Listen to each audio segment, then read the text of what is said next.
हालांकि स्टूडेंट जो आपका राजनीति का पेपर 15 मार्च को होने वाला है, तो आज हम बात करेंगे आपके राजनीति के पेपर की। और साथ ही जो आपका पेपर आ रहा है वो आपको 4 सेटों में आ रहा है, set A, set B, set C और सेट डी। तो स्टूडेंट आप कोई भी सेट देख सकते हैं। साथ ही स्टूडेंट्स आपका जो राजनीति एक तो लाइक और शेयर ठोक दीजिए, महाकाल का लाइक और शेयर ठोक दीजिए। पूरा साल मेहनत करता हूँ आपके लिए बेटा, ऐसा नहीं चलेगा, ऐसा नहीं चलेगा। का पेपर है वो आपका 80 नंबर का आने वाला है और इसमें आपके टोटल 23 क्वेश्चन आने वाले हैं। तो स्टूडेंट्स आप देख सकते हैं राजनीति का पेपर है आपका 15 मार्च को है। और साथ ही जो हम आपको पेपर दिखा रहे हैं इसका सॉल्यूशन और साथ ही सभी इंपॉर्टेंट क्वेश्चन आपको शेयर किए जाएंगे। और स्टूडेंट्स हम आपको बता दें कि ये आपका पेपर है जो राजनीति का वो आपका 15 मार्च को होने वाला है। और इसमें जो आपके क्वेश्चन है वो आपके 23 टोटल क्वेश्चन आएंगे। इसमें 1 से 5 तक आपके बस्टूने स्पेशल रहेंगे और 6 से 23 तक आपके अति लघु उत्तरी दीर्घ उत्तरी प्रश्न पूछे जाएंगे। तो स्टूडेंट्स देरी न करते हुए वीडियो को शुरू कर लेते हैं और क्वेश्चन देख लेते हैं कौन से इंपॉर्टेंट क्वेश्चन आपके लिए होने वाले हैं। और साथ ही स्टूडेंट्स आप अपनी तैयारी जोरदार तरीके से करते रहें। तो स्टूडेंट्स पहला क्वेश्चन आपका होने वाला है, पहला क्वेश्चन है आपका सही विकल्प चुनकर लिखिए, 6 नंबर में है। पहला समाजवादी गुटों के देशों को क्या कहा जाता है। तो स्टूडेंट्स आपका 4 विकल्प आपको देखने को मिलेंगे, आपको केवल एक पर राइट आंसर देना है। तो जो आपका राइट आंसर रहेगा पहला दूसरी दुनिया के देश। इसके बाद है आपका वर्तमान समय में यूरोप संघ के सदस्य की संख्या कितनी थी। तो आपका इसका राइट आंसर हो जाएगा 27 यानी 27। भारत और पाकिस्तान के बीच शिमला समझौता। तो भारत और पाकिस्तान के बीच शिमला समझौता कब हुआ था। तो ये शिमला समझौता हुआ था जुलाई 1972 यानी 1972। सन 2011 तक संयुक्त राष्ट्र के सदस्य देशों की संख्या कितनी थी। तो इसमें आपको हो जाएगा 193 यानी 153। इसके बाद BWC का पूरा नाम क्या है। तो BWC का स्टूडेंट्स पूरा नाम होता है बायोलॉजिकल वेपन्स कन्वेंशन। तो स्टूडेंट्स आपका पहला राइट आंसर हो जाएगा। इसके बाद ग्रीन हाउस गैस संबंधित है। तो ग्रीन हाउस गैस स्टूडेंट्स आपकी संबंधित है। तो वैश्विक ताप वृद्धि पर आपकी ग्रीन हाउस गैस संबंधित है। तो स्टूडेंट्स ये आपके 77 हो जाते हैं सही विकल्प हो जाते हैं आपके कंप्लीट। अब हम बात करेंगे आपके रिक्त स्थानों की, लेकिन स्टूडेंट्स आपका इंग्लिश मीडियम में भी ये पेपर दिया गया है। तो आपके जो 77 हैं वो आप देख लें। पहला मार्शल योजना की स्थापना कब हुई थी। तो मार्शल योजना की स्थापना 1948 में हुई थी। संयुक्त राष्ट्र संघ का सदस्य बना। तो भारत संयुक्त राष्ट्र संघ का सदस्य 30 अक्टूबर 1945 को बना। 1988 में पाकिस्तान ने डॉट मिसाइल का परीक्षण किया।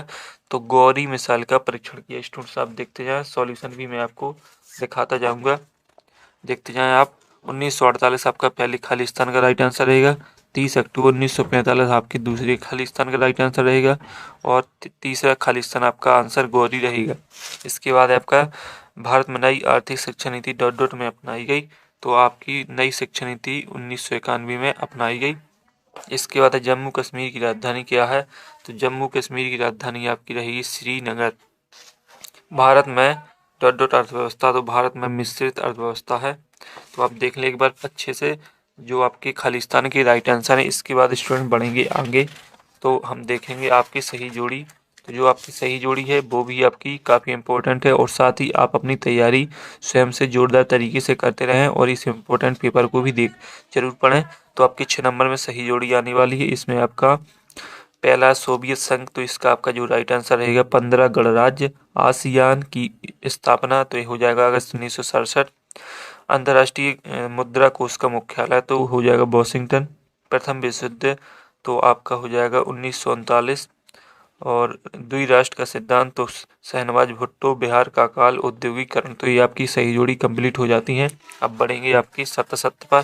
तो जो आपके एक शब्द एक वाक्य वो आपकी 7 नंबर में रहने वाले सीमांत गांधी के नाम से जाने जाते हैं। तो सीमांत गांधी के नाम से जो जाने जाते हैं वो हैं आपके पंडित जवाहरलाल नेहरू। तो सीमांत गांधी के नाम से पंडित जवाहरलाल नेहरू जाने जाते हैं। इसके बाद ताशकंद समझौता हुआ था। तो ताशकंद समझौता 1996 में हुआ था आपका। इसके बाद है आपातकाल क्या है। तो स्टूडेंट्स जो आपका आपातकाल होता है वो है आपका देश में आंतरिक या आर्थिक रूप से खतरे की आशंका। देश में आंतरिक या आर्थिक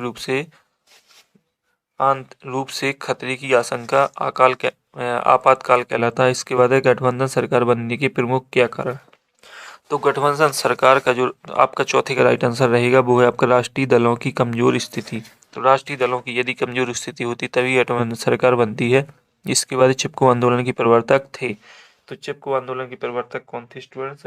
चिपको आंदोलन के प्रवर्तक आपके सुंदरलाल बहुगुणा थे। इसके बाद सोवियत भारत ने नई आर्थिक शिक्षा नीति कब अपनाई। तो सन 1991 में भारत में नई आर्थिक शिक्षा नीति अपनाई गई। सोवियत संघ के विघटन का प्रमुख क्या कारण था।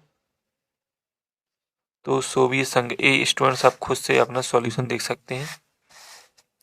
इसके बाद आते हैं आपके इसके बाद रहते हैं आपके पहला सतह श्वेत क्रांति का संबंध दुग्ध उत्पादन से। तो आपका रहेगा सत्य। देखते जाए स्टूडेंट्स, आपका ये रहेगा सत्य। इसके बाद है भारत चीन युद्ध 1965 में हुआ था। तो ये आपका रहेगा असत्य। इसके बाद है आपका गोरिल्ला समाज की शुरुआत चारू मजूमदार ने की थी। तो ये आपका रहेगा सत्य। भारत की प्रथम महिला प्रधानमंत्री इंदिरा गांधी थी। तो ये भी आपका सत्य रहेगा। जल्दी से मिलान करते जाएं। और इसके लोकसभा में सदस्यों की संख्या 545 है। तो ये भी आपका सत्य रहेगा। इसमें आप सही आंसर लगा लें। इसके बाद है संयुक्त राष्ट्र संघ के कुल 8 प्रमुख अंग थे। तो संयुक्त राष्ट्र संघ के 6 प्रमुख अंग 8 नहीं है। तो ये भी आपका राइट आंसर रहेगा। इसके बाद देख लें क्वेश्चन आंसर। तो क्वेश्चन आंसर में आपका सोवियत संघ के विघटन के प्रमुख कारण लिखिए अथवा ध्रुवीकरण का क्या अर्थ है। आतंकवाद किसे कहते हैं, मानवाधिकार किसे कहते हैं। तो स्टूडेंट्स ये आपके मोस्ट इंपोर्टेंट क्वेश्चन है। ग्लोबल वार्मिंग क्या है। भूजल संकट के कारण लिखिए। आर्थिक उदारीकरण क्या है।